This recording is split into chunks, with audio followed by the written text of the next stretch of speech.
लेकर हिंदू महासभा राम जन्मभूमि का मुकदमा लड़ रहा था, यही लाल कृष्ण आडवाणी सहित भारतीय जनता पार्टी और आरएसएस के प्रमुख नेताओं ने हमारे नेताओं से संपर्क किया और उन्होंने कहा कि भाई साहब, आप लोग इस तरीके से मुकदमे लड़ते रहेंगे, अगर आप कहें तो इसका हम राजनीतिकरण कर दें और अपनी सरकार बन जाएगी तो राम जन्मभूमि का मुकदमा ठीक ठाक हो जाएगा।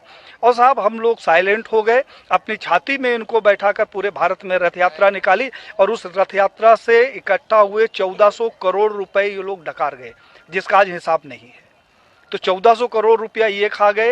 हिंदुत्व के नाम पर जो भी प्रखर नेता आगे आता है, कहने के लिए थोड़ा सा बुरी बात है लेकिन कहना जरूरी है, अशोक सिंघल जी को मैंने पत्र लिखा। हमने कहा 1400 करोड़ रुपया जो राम जन्मभूमि का इकट्ठा हुआ कहाँ गया।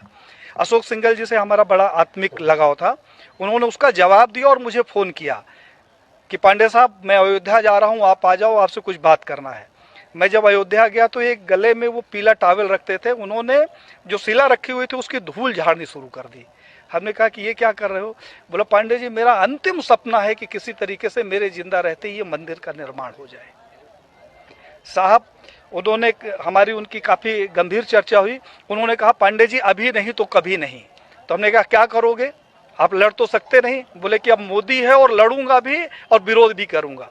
और साहब, अशोक सिंघल जी एक स्वस्थ व्यक्ति जिसके साथ हमने 2 दिन बिताया, वो दिल्ली जाता है और अचानक उसकी मौत हो जाती है। प्रवीण भाई तोगड़िया, जिसके पास जेड कैटेगरी की सुरक्षा हो, जो पेशाब करने बाथरूम में जाता है तो पहले बाथरूम चेक होता है और वो रोड के किनारे लावारिस पड़ा मिले, उसके सिक्योरिटी का पता नहीं और उसका पता नहीं।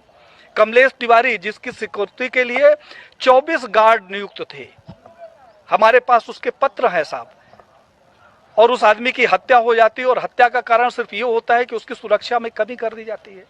तो बीजेपी के समय में मैंने ये देखा कि जितने हिंदूवादी प्रखर नेता हुए हैं उनकी एक एक करके हत्या कर दी गई।